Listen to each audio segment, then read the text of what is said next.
की आजची जी तरुण पिढी आहे किंवा इतर लोक पण आहेत की तुम्ही ज्या गोष्टींच्या मागे पाहताय ती गोष्ट तुम्हाला मिळणारच आहे का हे तुम्हाला माहिती आहे का?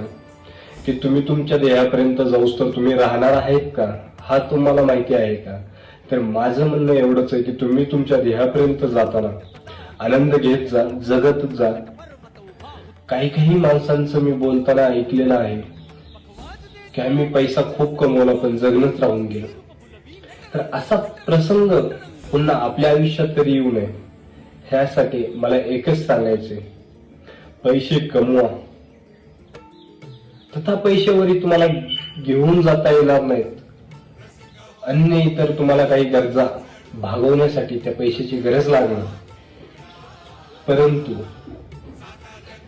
पैशाच्या जर मागे तुम्ही पळत राहिलात तर तुम्ही तुमचं आयुष्य जगणं हे विसरून जाणार आणि आयुष्य जगणार नाही. किंतु नंतर पैसा हा तुमच्याकडे अफाट असेल पण तुम्हाला एका जागेवरून दुसऱ्या जागेवर जाण्यासाठी व्हीलचेअर किंवा इतर कोणाची जर गरज लागत असेल, अन्यथा जाता येतच नसेल, बेडवरच असताल, तर त्या पैशाचं करणार काय? त्या पैशाने तुम्हाला धड तुमचं शरीर विकत घेता येणार नाही की तुम्हाला तुमचं आयुष्य कमी करता येणार नाही. फक्त माझा म्हणण्याचा दृष्टिकोन एवढाच आहे की तुम्ही त्या पैशाच्या मागे पळत असताना तुमचं आयुष्य जगत जावा, आनंद घेत जावा, एक एक पावलावर आनंद घेत जावा.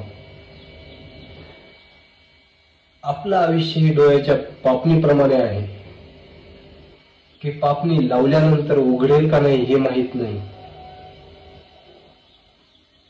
त्यासाठी मित्रांनो, जीवनात कुणाशीही वैर करू नका, कुणालाही दुखवू नका. आपले कर्म चांगले ठेवा आणि सातत्याने ज्या पण गोष्टी आपल्याला भेटतात, ज्या पण गोष्टी आपल्याला करू वाटतात त्या गोष्टी करा आणि आनंद घेत जावा. एवढंच मी तुम्हाला म्हणेल. रामकृष्ण हरी.